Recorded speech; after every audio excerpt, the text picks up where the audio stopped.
गावचे आदीं एकूच चोत्राय भाव भयणीनो ह्या दिसांनी सान फ्रांसीस शावेराचेर जें उलोवप जालां आनी जी उचांबळाय चालू जाल्ली आसा ताचे विशीं मातशी चोत्राय धरची. कोणेंय कितें म्हणलें म्हूण आमचो सान फ्रांसीस शावेर धाकटो जायना आनी तो सांत न्हू जायना. वो कोणेंय कसलींय उतरां उलयलीं म्हूण तो अपमानूय जायना. आनी हे आतां जें एक ट्रेंड चालू जाल्लें आसा हर्टींग रिलिजियस सेंटिमेंट्स म्हणटा ते. जेजून आमकां हें सगळें सांगलेलें आसा. जायते जाण उलोवपी येतले, जायते जाण त्रास करपी येतले, पातशायां मुखार तुमकां उबें रावचें पडटलें. आमचो क्रिस्ती भावार्थ इतलो वीक न्हू that is going to get hurt by somebody's words. आमचे रिलिजियस सेंटिमेंट्स हर्ट जावपा सारके न्हू. ह्या पासत आमी त्या षडयंत्रान भितर सरचे न्हू. Don't fall into the trap.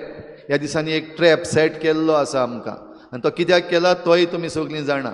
जें कितें आख्खें गोंयभर आतां चल्लेलें आसा हे जे TCP एक्ट बदलून जें आमचें गोंयचें निसंटन चल्लेलें आसा भुतानी आनीक DLF लोदा आनी हे सगळे येयल्ले आसात गोंयचें पाड घालतात.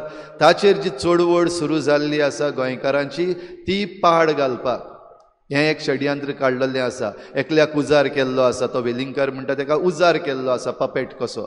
उलय उतरां आनीक सगल्यांक मदें उचांबळाय कर. उचांबळ जावची न्हू. जें कितें आमी सांगपाक जाय आसलेलें उलोवपाक जाय आसलेलें एक्सप्रेस करपाक जाय आसलें तें आमी केलें.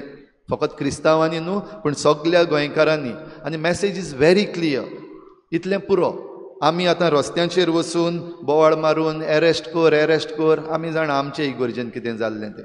एरेस्ट कर म्हणटा ताका फायदो ना. हें सगलें फकत आमकां दिशाभूल करपाक. ह्या पासत मातशें चोत्राय धरची.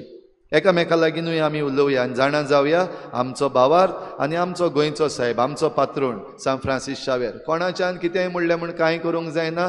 आनी our religious sentiments are not as weak as they are. Let them know. Christian religious sentiments are not weak. आमचे religious sentiments are very strong आनी ते कोणाच्यान हर्ट करपाक जायना. तें हर्ट करपाक कोणाचीच लायकी ना. हे बाबतीन मातशें सगल्यांनी चोत्राय धरची.